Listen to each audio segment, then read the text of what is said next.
Welcome to the Bourbon Van. I'm Phil. I'm Julie. Today we're trying a whiskey from a brewery.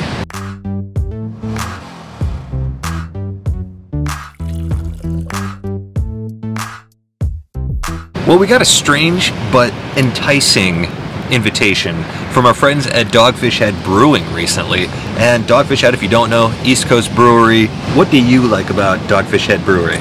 Their pumpkin ale. I love a good pumpkin in the fall, and here we go.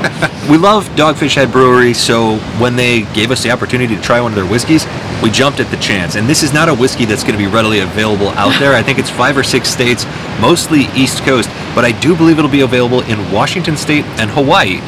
So for our Washington State and Hawaii fans, there you go. Review for you specifically.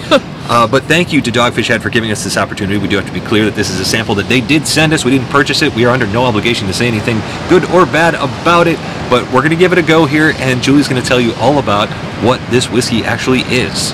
So this is Dogfish Head's newest limited edition whiskey, Alternate Takes Volume 4, whiskey finished in Utopias barrels and Oloroso sherry barrels. Celebrating the intersection of fine beer and fine spirits, Alternate Takes 4 features Dog Head's American single malt whiskey finished in 74% Utopias barrels from Sam Adams and 26% Oloroso sherry barrels. Complex notes of dried fruits, cedar wood, and a slight nuttiness with overtones of rich dark cherries and port wine. I like cedar on my whiskey, I do. So I'm very curious about this, and interesting that they're using Sam Adams barrels at Dogfish Head. Well, they've always been a little unconventional, so I think we need to get into this thing and see if those tasting notes are there and what else we find. On to the nose. Oh. Interesting. It smells surprisingly light. Indeed. And by the way, the MSRP on this, we understand, is about $55. It is 86 proof, and it was aged for about 3 years before it was finished. Do you smell bananas? Oh my gosh, I was just about to say bananas. I was like, bananas wasn't one of the flavor notes, but it smells like bananas. How did they not say bananas on the tasting notes for this whiskey? This nose is definitely banana. Definitely bananas. Maybe this drink is going to be bananas. Let's find out. I agree. Bananas Foster on the nose. I'm ready. Cheers.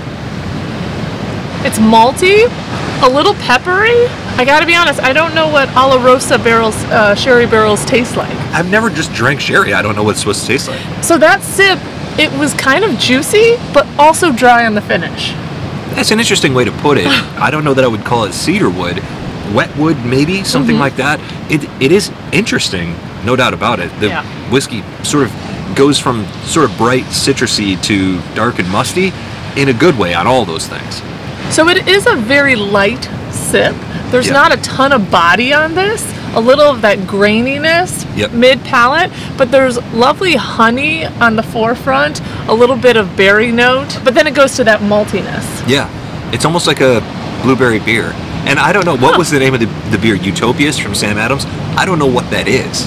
Maybe we should have gotten some of that so we could try it up against it, because I bet a beer and whiskey pairing using the right beer would be a really good idea. But again, we don't see a ton of the East Coast beer styles, especially the special edition stuff here on the West Coast. And pure Bourbon Van style, we could have at least looked it up. Didn't do that either. We will have to share a photo of the Utopias bottle, because that is fancy schmancy. I guess we had no idea what we were getting into here. So, full apologies. Look at that bottle. Must be something special. All right, so the notes on that one are 28% ABV. That's big for a beer.